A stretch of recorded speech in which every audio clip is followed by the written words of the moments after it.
Eu quero ensinar algo essa manhã que eu nunca ensinei antes. Sabe, essa é a parte empolgante sobre estudar a Bíblia. Ela é uma palavra viva e ela está sempre crescendo. E é por isso que o Senhor diz: estude para se mostrar aprovado e digno. Sabe, a gente estava falando disso lá atrás. Quando Jesus diz, está escrito.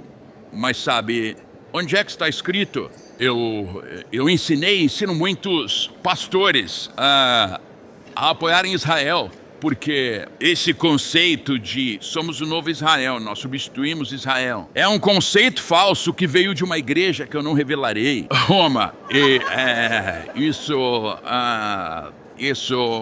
está tentando voltar à tona, mas quando Jesus disse, está escrito, onde está escrito? E eu ouço pastores dizerem, está em Mateus e Marcos. Eu digo, não, Mateus e Marcos ainda nem tinham sido escritos. O que ele diz é Mateus, Marcos, Lucas e João. Quando Jesus diz que está escrito, a Torá, são os 5 livros de Moisés. Então, o curioso nisso tudo é que existem umas revelações tão incríveis quando seguimos... E eu estava ensinando uma vez numa emissora cristã e o apresentador me interrompe e ele pergunta, de onde você aprendeu isso? E eu disse, eu volto ao povo original que escreveu a Bíblia e vejo o que eles dizem. E ele disse, sabe, o cristianismo de tantas formas é 1 quilômetro de largura e 1 centímetro de profundidade. Mas nos últimos dias Deus disse que abrirá nossos olhos para os mistérios. Foi isso que Jesus disse. Vocês gostam de mistérios? Sim. Certo, então deixa eu compartilhar um mistério que eu nunca ensinei antes. Eu só compartilhei com alguns líderes. Quando a gente esteve em Israel dessa última vez e fomos passando por vários lugares filmando, depois saíamos à noite para comer alguma coisa. E isso veio forte sobre todos nós. Que este é um tempo de lançamento para milagres. Esse é um tempo, sabe? Falávamos do programa de TV, falávamos do culto da igreja, e eu disse, eu creio que todo programa de televisão que fizermos precisa terminar orando por milagres para as pessoas. Eu creio que todo culto que tivermos domingo de manhã, as pessoas precisam vir esperando. Se você precisa de cura, você vai ser curado. Se você precisa de uma virada, vai ter uma virada. Precisa de uma família, este é um tempo de milagres, um tempo de sinais, maravilhas e milagres. E a gente sentia isso muito forte. E, claro, nós estávamos lá durante a festa dos tabernáculos, ou em hebraico, Sukkot. E quando você está em Israel, por onde quer que você vá durante a festa dos tabernáculos, seja na varanda de alguém, todas as varandas têm uma sucá montada. Quantos aqui sabem do que eu estou falando? É uma cabaninha temporária.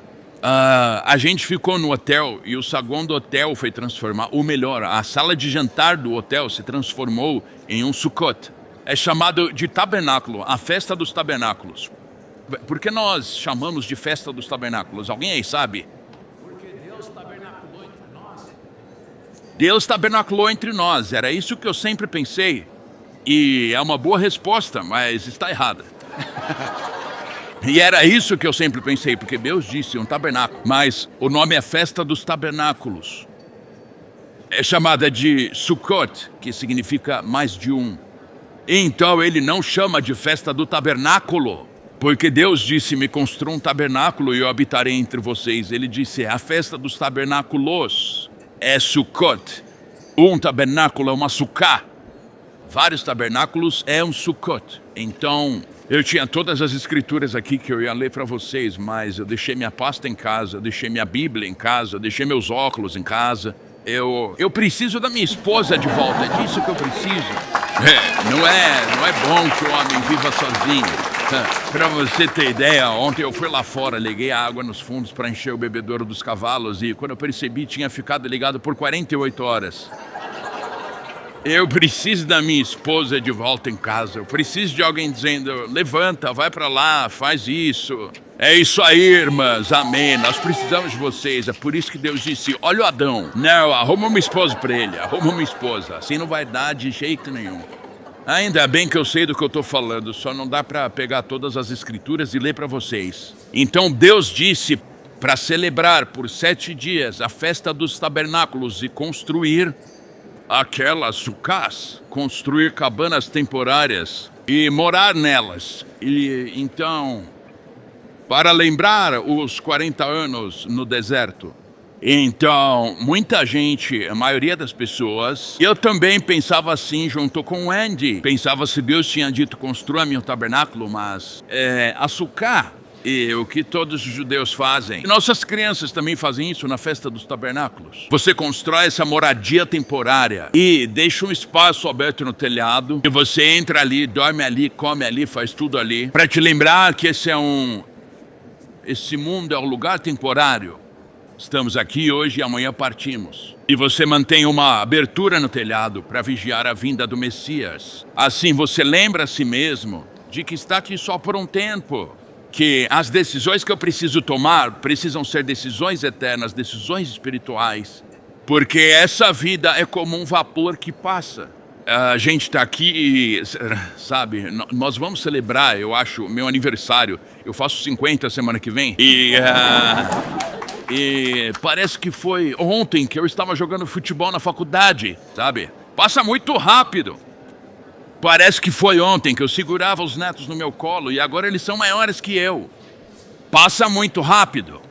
Mas essa nem é exatamente a razão para lembrá-los de que estavam vivendo temporariamente antes de chegar à terra prometida. A Bíblia diz, construa uma sucá, uma sucot, e more nela para se lembrar. Agora, quando Israel estava atravessando o deserto por 40 anos, não existe nada na Torá, nada na Bíblia, dizendo que eles moravam em cabanas temporárias. E em que eles moravam? Em tendas. Toda vez que a Bíblia fala sobre quando Deus desceu com os 10 mandamentos e o povo errou e Deus disse a Moisés, vai lá e manda eles entrarem em suas tendas. Então, toda vez que você olha para eles no deserto, naqueles 40 anos, eles não estavam em cabanas, eles estavam em tendas. Então, de onde vem esse ensino? Qual é o significado por trás de construir uma sucá, uma cabana? Agora, sem se aprofundar demais, toda vez que você vê algo na Bíblia e você vê pela primeira vez aquela palavra pela primeira vez, como, por exemplo, a palavra sucá. Quando ela aparece pela primeira vez, ela carrega um significado oculto. Então, onde é a primeira vez que vemos a palavra sucá, cabana? É quando Jacó vai se encontrar com Esaú, e achando que Esaú tentaria matá-lo.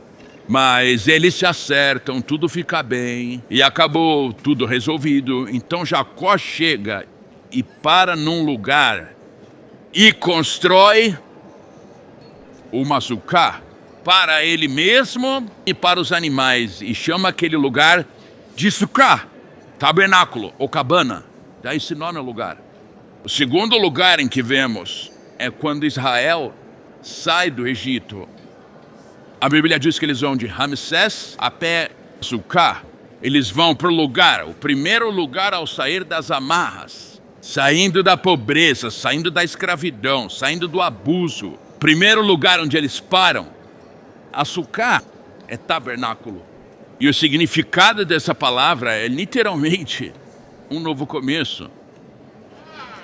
Que o inimigo ficou para trás, o problema ficou para trás. E hoje eu trago a vocês um ponto de partida para um novo começo para todo o resto do ano. Deixando o Egito para trás, deixando a pobreza para trás, deixando a escravidão para trás, deixando a enfermidade para trás. E olha, por todo o tempo que a gente esteve lá em Israel, a gente sentia isso. Eu falei para os caras, eu disse, sabe, quando eu voltar para casa nós vamos ter um culto de milagres. Porque eu não lembro de ter ensinado isso aqui. Acho que nunca ensinei, talvez tenha falado na televisão. Mas eu disse, este é um tempo determinado. Toda vez, durante a festa dos tabernáculos, é um tempo determinado. Já passamos por Rosh Hashanah, que é uma sombra do arrebatamento. Já passamos por Yom Kippur, que é uma sombra da segunda vinda.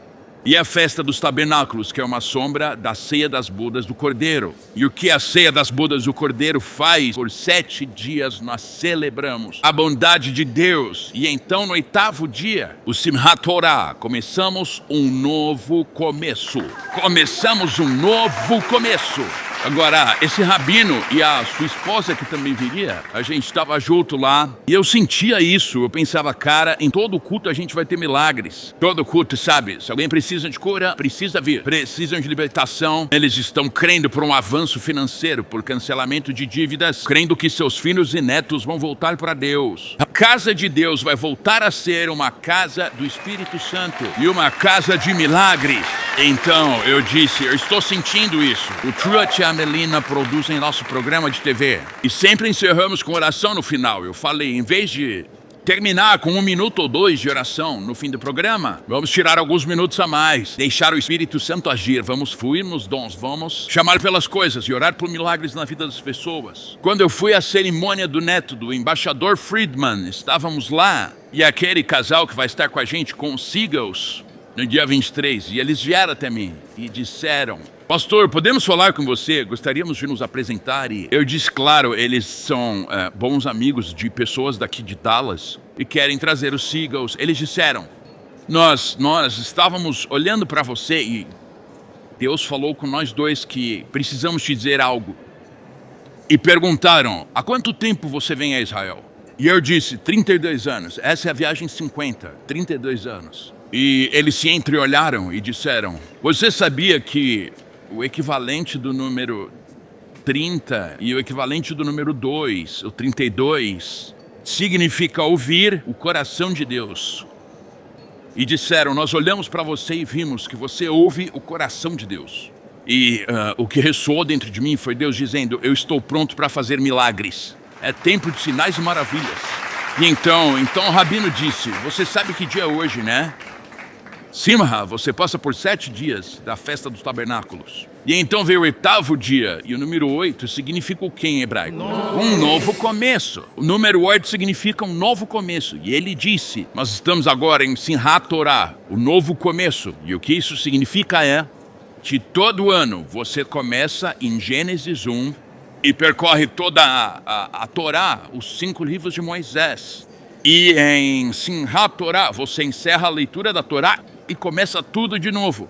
E o rabino disse, pastor, a última letra da Torá é a número 30.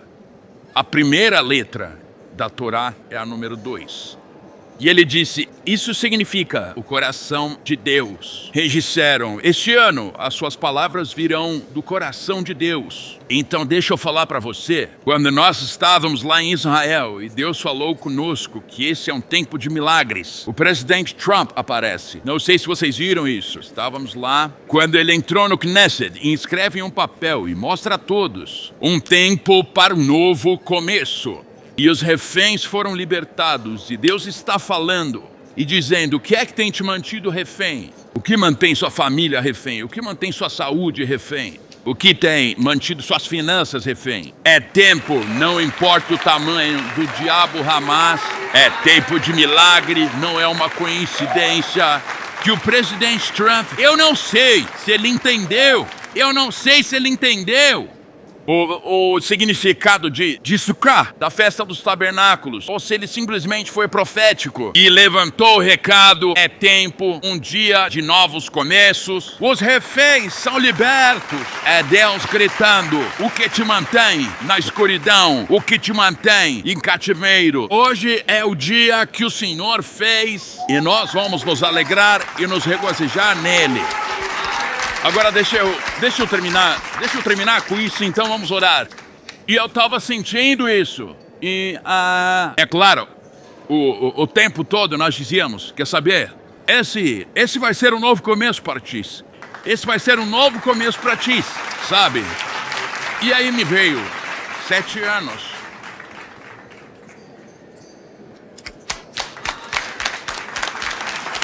Sete anos. E o que vem depois do 7? 8. E o que o 8 quer dizer? Então, o que nós não estávamos contando para ninguém é que a Tis começou a ter sintomas de novo. Os mesmos sintomas que apareceram antes de ela ir para Los Angeles se tratar, e o doutor disse, não há mais nada que possamos fazer, e blá, blá, blá. E isso foi... Os médicos estavam bem preocupados, e porque eram exatamente os mesmos sintomas. Mas saibam vocês que o Job é mentiroso, e a sogra dele também, e o Tucker Carlson, e a Candace, todos eles, tudo mentiroso. E a Tiz recebeu os exames de volta, e não é... A gente nunca chama de câncer, e ela disse, não é a palavra com C, é só uma infecção, e está tudo bem, e o tumor que estava no fígado já não existe mais. E o CA 125 dela, que estava em 1.500, o de todos nós é de 0 a 37 ou 38. O que estava em 1.500 agora está em 30, o que significa que nós estamos entrando em um novo começo. E eu não lembro quem foi que disse isso, mas ele é bem alto e muito bonito. Ele diz que sempre que você vê ou ouve falar de um milagre na vida de alguém, o que quer dizer? Se você está pronto para um milagre, fique de pé. Nós vamos orar. Nós vamos orar. Escuta só, eu realmente acredito que nos últimos dias Deus disse, eu derramarei do meu espírito, haverá sinais, maravilhas e milagres. Quando nós construímos a nossa igreja em Portland, nós nos movíamos nos dons do Espírito em todo o culto. Nos reuníamos, ministrávamos e víamos milagres o tempo todo. Quando eu vim para cá para começar essa igreja, quando nossa família chegou, foi como se Deus tivesse me dito, agora não é o momento. E eu acho que uma das razões é que o mover do Espírito Santo virou quase que um jogo e todo mundo caindo, se empilhando, e nós acabamos entrando naquilo também.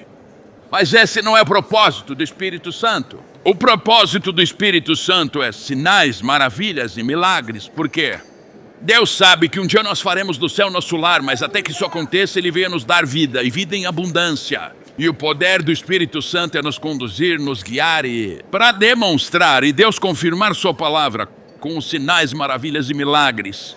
E quando estávamos lá em Israel, Deus disse, agora é a hora. Nós construímos, nos mantivemos na palavra de Deus, nos mantivemos na Torá. Se você faz parte desse ministério ou nos acompanha pela televisão, você sabe que nós apoiamos Israel sem nenhuma hesitação ou dúvida.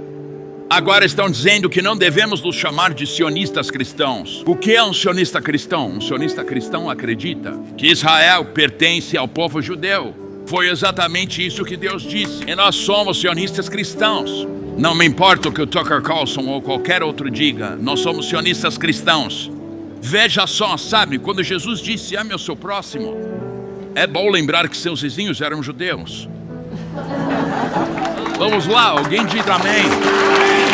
Agora, por que isso é importante para milagres? Porque Deus disse, eu abençoarei aqueles que abençoarem Israel. Um pastor não disse isso, um rabino não disse, um político não disse, o Deus Todo-Poderoso disse. E eu estou absolutamente 1000% convicto. Quando nós falamos no Knesset, e todos aqueles políticos judeus estavam lá, todos aqueles militares judeus estavam lá, e todos os líderes judeus estavam lá. E nos levantamos e falamos sobre judeus e cristãos caminhando juntos.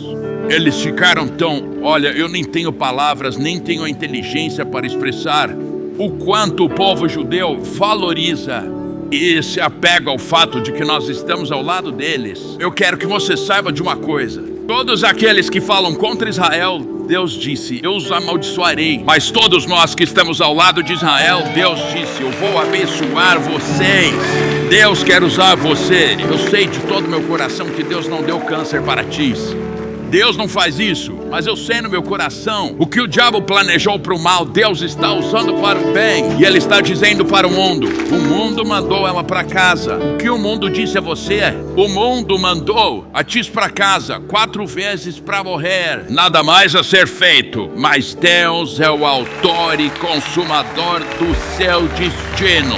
Se você precisa de um milagre na sua saúde, na sua família, nas suas finanças, seja o que for, grande ou pequeno, eu quero que você tenha que sair do seu lugar e venha. Se você nos vê pela televisão, pelo streaming ao redor do mundo, eu quero que você se levante aí na sua sala ou onde quer que esteja e diga: Deus, eu estou recebendo o meu milagre hoje. Vamos lá. Agora, me escutem. Nós vamos fazer isso o mais rápido possível, respeitando o seu tempo. Mas, em um momento, eu vou pedir para a equipe, para os nossos presbíteros passarem entre vocês. E eu quero que a gente imponha as mãos, sabe? Quem acredita que a Bíblia é verdadeira? Agora, eu peço desculpas. Eu vou me desculpar com vocês. Além de ter esquecido meus óculos, minha pasta, minha Bíblia e minhas anotações, eu também esqueci o óleo de unção que vem da fazenda com a qual estamos em parceria, do lado de fora da cidade de Amós, onde Davi cuidava das ovelhas de Jessé. Nós ajudamos eles a iniciar a fazenda para cultivar as oliveiras. Eu tenho um frasco de óleo de unção das primeiras oliveiras que cresceram ali desde o tempo de Davi. E muitos deles acreditam que dessas árvores virá o óleo que ungirá o Messias quando ele se assentar no trono, no tabernáculo em Jerusalém. E eu ia trazer o óleo e ungir todos vocês, mas... porque a Bíblia diz, se alguém enferma entre vocês, e pode ser enfermidade física, pode ser financeira, pode ser no casamento. Se alguém enfermo, chamem os presbíteros e unjam com óleo. Então é culpa minha, foi minha falha. Eu preciso da minha esposa. Eu não aguento mais comer sanduíche de queijo, só para vocês saberem. Mas nós vamos orar, nós vamos passar e impor as mãos sobre cada pessoa. Então, presbíteros, equipe, olhem para mim. Vocês têm óleo aí? Tem como você pôr na mão dos presbíteros? Troy, você tem óleo aí? Deixa eu pegar um pouco desse. Vocês têm óleo desse lado? Ok, então... é o óleo, mas não é o óleo. Mas tudo bem, porque é a fé que faz a diferença. Então nós vamos passar aí, e eu vou pedir para vocês não demorarem muito, porque eu quero que todo mundo aqui seja tocada por um presbítero, e eu vou passar também, e nós vamos crer em Deus por milagres na sua vida. Do que você precisa, o que você precisa de Deus. Um pouco mais suave, pessoal. O que foi?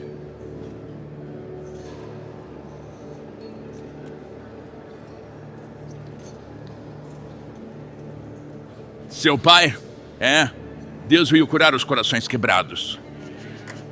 E, sabe, não tem nada de errado em se sentir triste.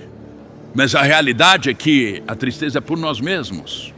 Porque lá de cima eles pensam, vocês não fazem ideia. Não é? Vocês não fazem ideia. Eu me lembro quando minha sobrinha pequena faleceu. E eu preguei no funeral dela. E eu falei que a Bíblia diz que no momento em que eles passam desta vida para a próxima, Jesus está ali nos portões do céu chamando. Qual é o nome do seu pai? Robert. No segundo em que ele está indo daqui para lá, ele está ouvindo Jesus dizer: Robert, bem-vindo ao lar. Bem-vindo ao lar. Ele veio para curar os quebrantados de coração. Vai chegar um tempo, em breve, em que você vai celebrar.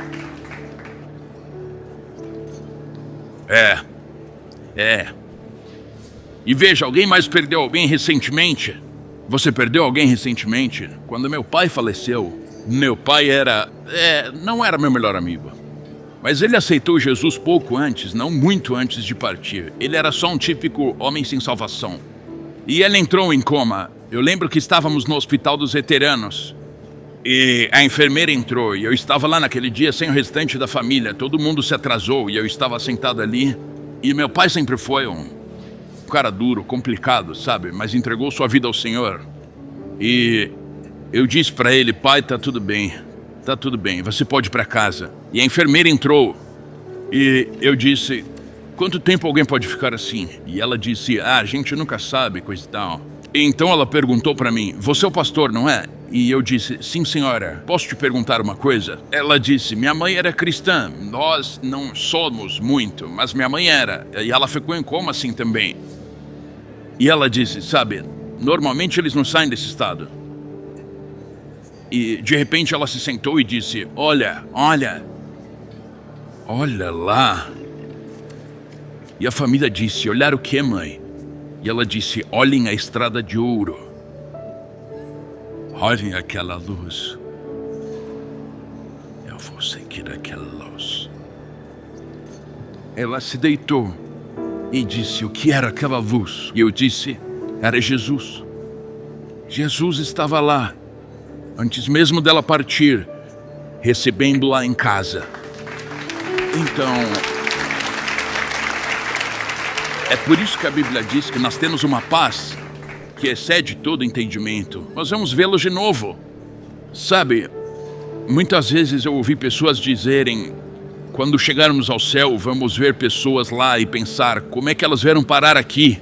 E alguém te olha e diz: como você chegou aqui? Meu Deus, eles deixam qualquer um entrar. Eu estava procurando alguém por aqui. Comecei usando drogas na faculdade e logo comecei a traficar. Cheguei a me envolver com Pablo Escobar, tentando contrabandear cocaína para os Estados Unidos. 7 mandados de prisão, uma vida destruída. Mas foi ali, no fundo do poço, que Deus me encontrou. Ele não apenas me salvou, Ele me enviou. A Jornada de um Viciado a Jerusalém. Garanta a sua edição em editorafamilia.com. Obrigado por se juntar a nós na transmissão de hoje com o pastor Larry Huck. O pastor Larry trouxe muitas revelações de mudança de vida para o corpo de Cristo, incluindo ensinamentos sobre quebra de maldições familiares e os 7 lugares em que Jesus derramou seu sangue. Mas talvez a revelação mais extraordinária seja seu ensinamento sobre a restauração das raízes judaicas do cristianismo e a permanência com Israel. Convidamos você a conhecer mais sobre nosso ministério visitando nosso site em larryhuckbrasil.com e nosso canal no Larry Huck Brasil no YouTube. Oferecemos muitos recursos gratuitos em português que irão enriquecer sua caminhada com o Senhor e prepará-lo para viver uma vida vitoriosa e próspera. Você também pode contribuir com nosso ministério em larryhuckbrasil.com. Sua oferta, seja grande ou pequena, abençoará Israel. Temos muitas ações especiais que estão literalmente salvando vidas e cumprindo a profecia bíblica do fim dos tempos, incluindo patrocinar Aliá, alimentar os sobreviventes do Holocausto, comprar ambulâncias e muito mais.